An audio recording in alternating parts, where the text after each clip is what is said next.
कि भाई जो सीए है ये नागरिकता देने का बिल है, किसी की नागरिकता छीनने का बिल नहीं है। पाकिस्तान में तो बेटा एक हिंदू होना उधर गुनाह हो गया था।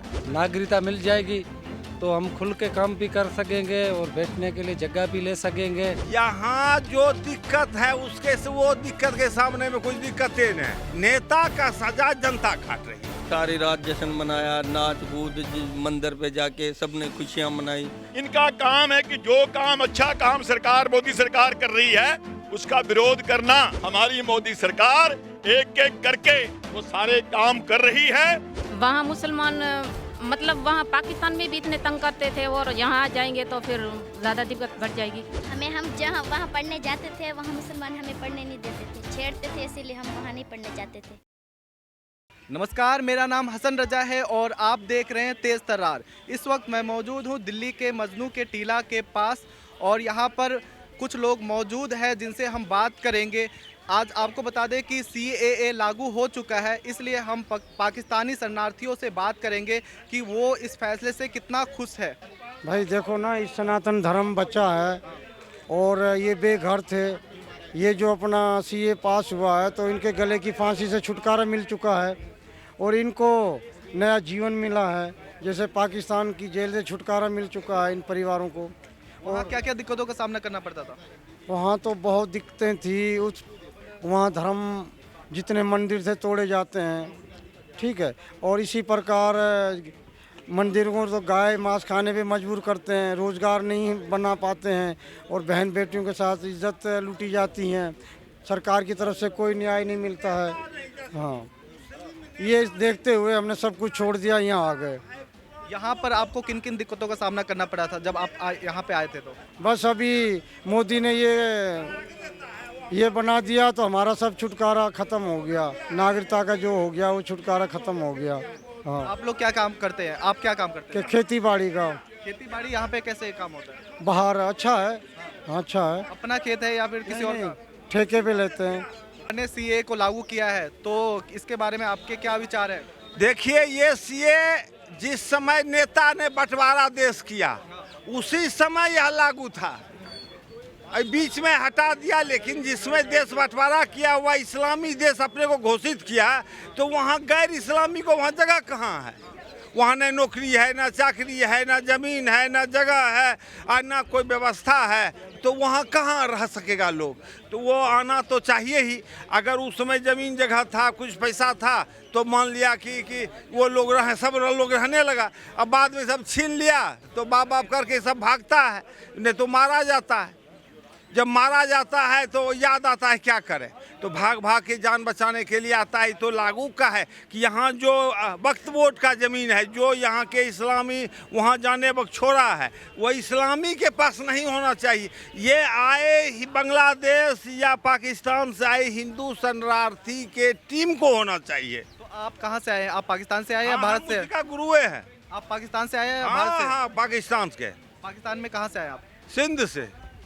तो वहाँ क्या क्या, और यहाँ आने के बाद आपको क्या क्या दिक्कतों का सामना करना पड़ा? यहाँ जो दिक्कत है उसके से वो दिक्कत के सामने में कुछ दिक्कतें नहीं, इसलिए कोई फील नहीं है। केवल जगह मिल जाए, सबको जमीन जगह मस्त होके जीता है, कम से कम आज़ादी से रहता है ना। यह भारत ही था, वो पाकिस्तान बना, वो यह हिंदुस्तान बना। तो श्रीलंका में बहुत सारे हिंदू तो रहते हैं ना, 20% ज़्यादा। वहाँ 20 रहे कि 30 रहे, उसका देश बांटा नहीं गया है। जो पहले था वो आज भी है, उसमें कोई समस्या नहीं। तो बांटा गया है भारत सरकार के नेता के द्वारा, उसकी सजा ये लोग काटता है। नेता का सजा जनता काट रही है। ये बेटी उसी दिन पैदा हुई जिस दिन देश की नागरिकता बिल पास हुआ था और मोदी जी ने उस मन से कहा था कि उन लोगों से सीखिए जो दूसरी धरती से यहाँ हैं, और उन्होंने अब उस बच्चे का नाम नागरिकता ही रख दिया। और जहाँ राजधानी में अलग अलग तोड़फोड़ और देश को तोड़ने की नीति का काम किया जा रहा था, ये बच्चा उसका एक बड़ा निशान है जो मोदी जी गोद तक पहुँची है। देखो, हम जैसे 6 बजे से हमारे पास 5-6 बजे न्यूज़ में हमने सुना था, तो यहाँ के जो बड़े हमारे थे सब ने बोला टीवी चालू करो। चैनल में जैसे ही सुन के हमने ढोल मंजीरे बजे, सारी रात जश्न मनाया, नाच कूद मंदिर पे जाके सबने खुशियाँ मनाई और बहुत बहुत खुश हैं, जो कह नहीं सकते हैं, इतना खुश हैं। जो हमारे से जो लक़ब है वो हट जाए, इसी वजह से वो ही हमारे लिए बड़ी बात है। क्या लक़ब है? वो पाकिस्तानी है, शरणार्थी पाकिस्तानी है, ये जो लक़ब हट गया सर, अब सीए आ जाएगा, हमें नागरिकता मिल जाएगी तो ये लक़ब हमारे से हट जाएगा। जिस बात के लिए आए हैं वो तो हमारे लिए वो मोदी ने प्रचार कर दिया है, सीए लागू कर दिया है, तो उसका भी हम धन्यवाद कहते हैं। मोदी को भी पार नमस्कार करते हैं, बड़ी धन्यवाद आपकी। अभी हमारा बच्चे, महिलाएं, सबका जीवन अभी सफल हो जाएगा। इसमें श्रीलंका के हिंदुओं को शामिल नहीं किया गया है, तो इस बारे में आप क्या बोलोगे? देखिए, जहाँ तक बात है तमिल की, उनके बारे में पहले प्लानिंग बन चुकी हैं, पहले समय में उनके लिए हो चुका है। हर चीज़ एक साथ नहीं होती है। ये लोग वही लोग हैं जो तमिल शामिल नहीं किए, मुसलमान शामिल नहीं किए, फला शामिल नहीं किया। इनका काम है कि जो काम, अच्छा काम सरकार, मोदी सरकार कर रही है, उसका विरोध करना। आज तमिल में शांति है, कोई वहाँ दंगा फसाद नहीं है, सब लोग वहाँ आराम से रह रहे हैं। आने वाले समय में अगर तमिल में, वहाँ श्रीलंका में हमारे तमिल भाइयों के साथ भी कोई अन्याय जाति होगी तो उसके लिए भी हमारी सरकार, हमारे अमित शाह जी, हमारे मोदी जी, जो भी कुछ करना पड़ा वहाँ भी करेंगे। कि हमारी श्रीलंका सरकार के साथ मित्रता है, दोस्ती है। जैसे आज मोदी जी कहते हैं, मैं तो अमेरिका भी करने को तैयार है, आज रसिया भी करने को तैयार है। आज बड़े बड़े देश मोदी जी की बात को सुनते भी हैं और मानते भी हैं। केरल और बंगाल बोल रही है कि वो लागू नहीं होने देंगे सीए को, इस बारे में आप क्या बोलोगे? देखिए, केरल और बंगाल ही काफी नहीं है। केजरीवाल भी बोल रहा है, अखिलेश भी बोल रहा है, कांग्रेस के बड़े लीडर रमेश भी बोल रहे हैं, हम लागू नहीं होने देंगे, यह अन्याय हो रहा है, यह वोटों का ध्रुवीकरण हो रहा है। तो भाई ध्रुवीकरण होता रहे। अगर आज देश का हिंदू समाज मोदी जी को सपोर्ट कर रहा है, मोदी जी को चाहता है, तभी तो आज मोदी जी प्रधानमंत्री हैं। लोग पूछ रहे हैं कि लोकसभा 2024 के चुनाव से पहले ही क्यों लागू किया गया, 4 साल 5 साल क्यों लगाया गया इसमें? बीच में दिल्ली में दंगा किया गया, शाहीन बाग किया गया, कोरोना आ गया, लागू नहीं किया तो क्यों नहीं किया, लागू किया है तो क्यों किया। और पंजाबी में कहावत, आटा गूंदी हिलदी क्यों, पंजाबी में आटा गूंदी हिलती क्यों, आटा को लेडी गूंदेगी तो हिलेगी तो सही। भाई, सरकार ने जो काम लोगों के साथ वादा किया था, हमारी मोदी सरकार एक एक करके वो सारे काम कर रही है। आने वाले समय में और जो काम हैं वो भी होंगे और 2024 में देश की जनता 400 प्लस के साथ मोदी जी को तीसरी बार प्रधानमंत्री बनाने जा रही है।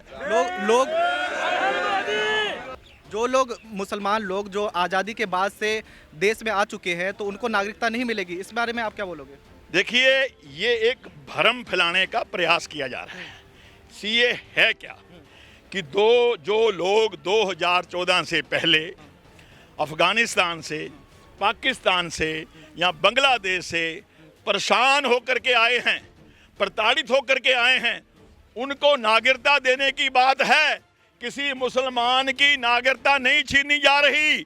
यही तो पाठ पढ़ा करके देश के वातावरण को दूषित करने का प्रयास किया जा रहा है, षड्यंत्र किया जा रहा है। इसीलिए तो हम अपने लोगों में आकर के पाकिस्तानी परिवारों के साथ खड़े होके ये बात बताना चाहते हैं कि भाई, जो सीए है ये नागरिकता देने का बिल है, किसी की नागरिकता छीनने का बिल नहीं है। पाकिस्तान में तो बेटा एक हिंदू होना उधर गुनाह हो गया था। ऐसे जो मुसलमान थे ना, वो हमारे को दुखी करते थे, वो उसी वजह से हम इधर भारत में आ गए। क्या क्या दुखी करते थे, कैसे कैसे दुखी करते थे? बहुत दुखी करते थे। कोई 20,000 की मजदूरी कर ली तो वो इकट्ठे नहीं देते थे, कभी 500 दिया, कभी 1000 दिया कि ये आगे नहीं बढ़ सके और पीछे ही रहे, और हम पेट भर के खाना भी नहीं खाते थे उधर। आप 2014 से पहले आए थे या बाद में आए थे? मैं 2017 में पहले महीने की 8 तारीख से इधर आया था। तो ये मोदी सरकार ने बोला है कि सीएए में जो 2014 से पहले भारत आ गए थे उन्हीं को नागरिकता मिलेगी, 2014 के बाद जो आए हैं उन्हें नागरिकता नहीं मिलेगी। भाई, नागरिकता सबको दी जाए। जो बॉर्डर क्रॉस कर गए हैं इधर, जो पाकिस्तान से आ गए हैं ना, तो सारों को उनको क्यों फिर कब ऑर्डर में आ जाए? अभी ऑर्डर आ गया है तो सारों को नागरिकता मिलनी चाहिए। लोग बोल रहे हैं कि 1947 में क्यों नहीं आए आप, अब आप क्यों आ रहे हो? उधर से आने नहीं दे रहे हैं बेटा। उधर से बहुत उधर एक बंदा जो उधर से कम 50-60 हज़ार का खर्चा हो तब इधर पहुंचता है। उन्हें अवैध लग रही है, पर हमें तो यहाँ शरण लेने आए थे, इसलिए हमने शरण ली थी। ठीक है, अब अगर सरकार हमें हटाना चाहती है तो हमें कोई ऐसी कोई जगह दे जहाँ पे हम अपना बच्चों को और हमें अपने सर अपना ढक सकें और रह सकें। भारत ही क्यों आना चाहते हैं, नेपाल क्यों नहीं जाना चाहते हैं? नेपाल भी तो हिंदू राष्ट्र है।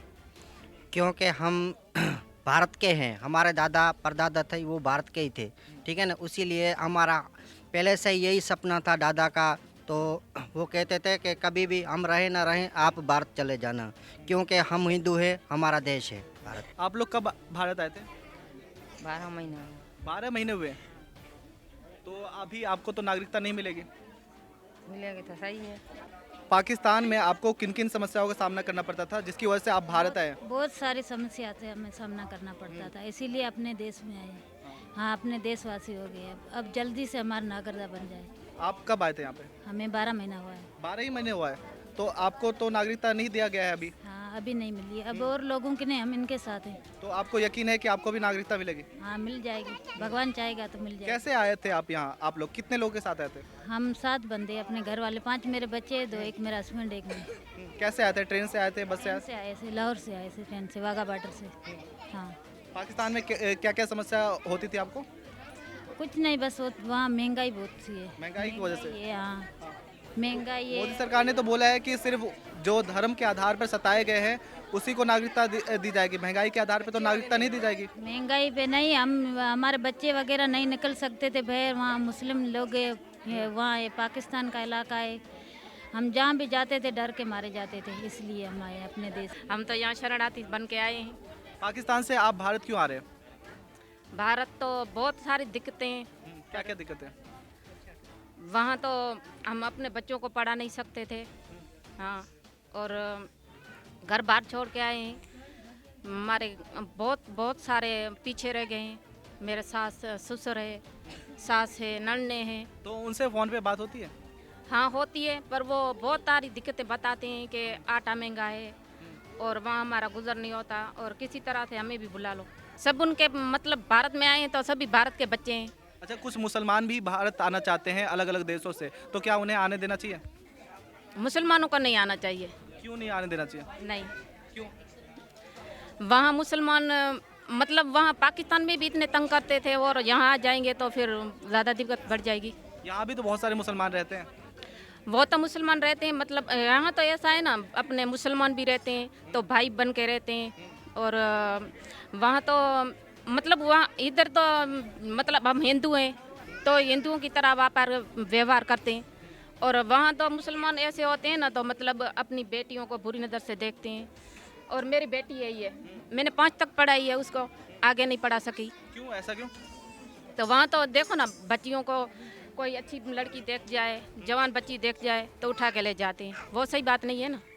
तो इसकी वजह से मैं अपनी बच्ची को नहीं पढ़ा सकी, और यहाँ आकर मैंने ऐसे मामले थोड़े होते थे या बहुत ज़्यादा होते थे? वहाँ मैंने आकर ना अपने बच्चों को आधार कार्ड बनवाने लिए दिया। मैंने बोला अपने बेटों को मैं पढ़ाऊंगी यहाँ। अच्छा, बच्ची को जो पकड़ लेते थे तो ये ऐसे मामले आम थे या थोड़े बहुत होते थे? वो बहुत ज़्यादा होते थे, बहुत शिकायतें आती थी कि अपनी बच्चियों को उठा के ले जाते हैं और ज़्यादा मुसलमान बना रहे हैं। मतलब वहाँ ना अपना ना कोई कारोबार कर सकते हैं, ना इतना आगे कोई बढ़ सकता है। आप कब आए थे यहाँ पे? हम आए थे 2019 में आए थे, 2019। 2014 से पहले यहाँ पे कितने लोग थे, तो पता है? नहीं, वो मुझे नहीं पता। हम गुजरात आए थे पहले, वहाँ हमारी वीज़ा वहाँ की लगी थी, हम मेहसाना में रहे थे।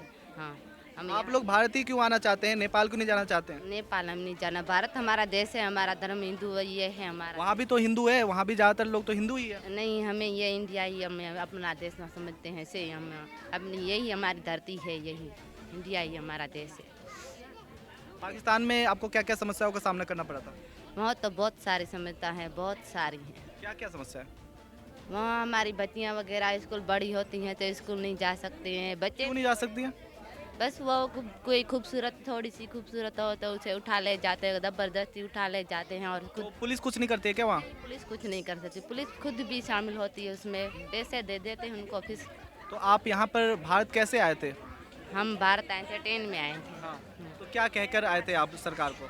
सरकार को तो हमने कुछ नहीं कह कर आए थे, हम वीज़ा लेकर आए हैं। आइए हम यहाँ के प्रधान से बात करते हैं और जानते हैं कि वो यहाँ पर कब आए थे। मैं 2014 में आया हूँ और तब तो ये राजस्थान से जो मुन्ना भाव से जो आ रहे थे ट्रेन में, उसमें मैं 2014 में आया हूँ जी। कितने लोग आप लोग आए थे? मेरा पूरा परिवार आया था और इसमें हमारे फैक्स वीज़ा पे आए थे, हम जत्थे में नहीं आए थे, फैक्स वीज़ा पे आए। यहाँ पर जत्थे में आए हैं, 400-400 लोग आए हैं, ऐसा क्यों? जो पहले जो आए थे वो उन्होंने पूरे जत्थे की वीज़ा लेके 400-500 पहले जो शुरू में 13 में आए थे, क्योंकि वो सब साथ मिलकर आए थे कि भाई हम भारत में रहना चाहते हैं और लोग भी आना चाहते हैं, इसीलिए पूरा जत्था लेके आए थे। तो 481 लोग आए थे पहले शुरू में, तो मजनू कटेला और यहाँ बसे हैं। तो किन किन समस्याओं का पाकिस्तान में सामना करना पड़ता था जिसकी वजह से आप भारत में शरण लिए? देखो पाकिस्तान में तो देखो हम हिंदू हैं, हिंदू के लिए हर चीज़ में तकलीफ है। ये सारे जो खेती करते थे, खेती में जो अपना जो बड़े ज़मींदार उनकी खेती करते थे और उन खेती में से इनको पूरा जो खाते थे उतना ही मिलता था, नहीं कोई बचत कर सकते थे, नहीं बच्चे पढ़ा सकते थे, नहीं कुछ भी। और अगर कोई अपना कारोबार करते थे तो उनको बहुत परेशान किया जाता था। मेरा केले का कारोबार था और मेरा बिजनेस था, मैंने गाड़ी ली। कैसे परेशान किया जाता था आपको? वो पाकिस्तान में तो मेरी गाड़ी छीन गए, नहीं पुलिस सुना किसी ने, नहीं कोर्ट ने सुना किसी ने सुना, लाखों रुपए गुंडों ने पुलिस ने मेरे से लिया, परेशान किया, बोला आपके बच्चे उठाए जाएंगे, ये करेंगे, बहुत मेरे को परेशान किया। CAA लागू हो चुका है, भारत सरकार ने लागू कर दिया है, तो इस फैसले से आप कितना खुश हैं? हम तो बहुत खुश है, तो खुशियों की लहर चल रही है अभी, बहुत खुश है। क्यों तो हमें अभी नागरिकता मिल जाएगी तो हम खुल के काम भी कर सकेंगे और बैठने के लिए जगह भी ले सकेंगे और कारोबार भी अच्छे तरीके से कर सकेंगे। पहले तो हमारे को कोई पता ही नहीं था क्या करे क्या नहीं करे। पाकिस्तान में आप क्या काम करते थे? मेरा ही सब्जी का काम था भैया जी। तो आप भारत ही क्यों आना चाहते हैं? भारत तो अपने देश के हिसाब से आ गए, तो बच्चों का सारा जो इधर से समस्या सारी सही हो जाएगी, पढ़ाई करेंगे तो देश के हिसाब से आ गए। ये भारत देश हिंदुओं का है अपना, उसी वजह से आ गए इधर। आपके परिवार में कितने लोग हैं? मेरे परिवार में 7 लोग हैं इधर। 7 लोग आए हैं यहाँ पर जी। कितने टाइम पहले आते हैं? मेरे को 5 साल हो गया इधर। तो मोदी सरकार से ये विनती है तो 5 साल वालों को भी नागरिकता दी जाए ना, तो हमारे लिए बहुत बढ़िया हो जाएगा। अब हम पाकिस्तान से आई बच्चियों से बात करते हैं और जानते हैं कि पाकिस्तान में उन्हें क्या क्या समस्याओं का सामना करना पड़ा। हम जहाँ वहाँ पढ़ने जाते थे वहाँ मुसलमान हमें पढ़ने नहीं देते थे, छेड़ते थे, इसीलिए हम वहाँ नहीं पढ़ने जाते थे। कौन छेड़ता था? आपके जितने बार बच्चा छेड़ता था या बड़ा छेड़ता था? बड़े छेड़ते थे, छोटे भी छेड़ते थे, पर वो हम उसका सामना कर लेते थे, बड़ों का सामना नहीं कर सकते थे हम लोग। क्या बोलते थे वो लोग? वो हमारी इज्जत भी ले सकते थे, इसीलिए हम उनका सामना नहीं कर पाते थे, इसीलिए घर के अंदर रहते थे। और क्या क्या समस्याओं का सामना करना पड़ता था? वो हमें उठा के भी ले जाते थे और वहाँ हमारी जो आसपास की लड़कियों को उठा के ले गए थे क्या? हाँ, हमारे पास में भी लड़कियाँ रहती थी, वो बड़ी थी, उन्हों को उठा के भी ले गए थे। क्या करते थे उसके साथ? उसकी इज्जत ले लेते, बस उसको मार देते फिर छोड़ देते। तो पुलिस कुछ नहीं करती थी क्या? नहीं, वहाँ कुछ नहीं करती थी पुलिस। तो यहाँ पर मौजूद लोगों से हमने बात करी जो पाकिस्तान से आए हैं। उन्होंने कहा कि यहाँ पर आए हुए हमें 14 से 15 साल हो चुका है और हम इस फैसले से बहुत खुश हैं। मोदी सरकार ने CAA को लागू कर दिया है और हमारे सर से पाकिस्तानी होने का कलंक निकल जाएगा। अब हम भारत के नागरिक कहलाए जाएंगे। आप इस फैसले से कितना खुश हैं कमेंट करके बताएं और बाकी खबरों के लिए देखते रहे तेज तर्रार। कैमरामैन नरेश कुमार के साथ मैं हसन रजा। अगर आपको हमारी ये वीडियो पसंद आई हो तो इसे लाइक एंड शेयर करना बिल्कुल न भूलें। इसके साथ ही हमारे चैनल को जरूर सब्सक्राइब करें और हाँ, बेल आइकन भी जरूर दबाएं ताकि दिल्ली से जुड़ी तमाम खबरों की नोटिफिकेशन सबसे पहले आप तक पहुंचे।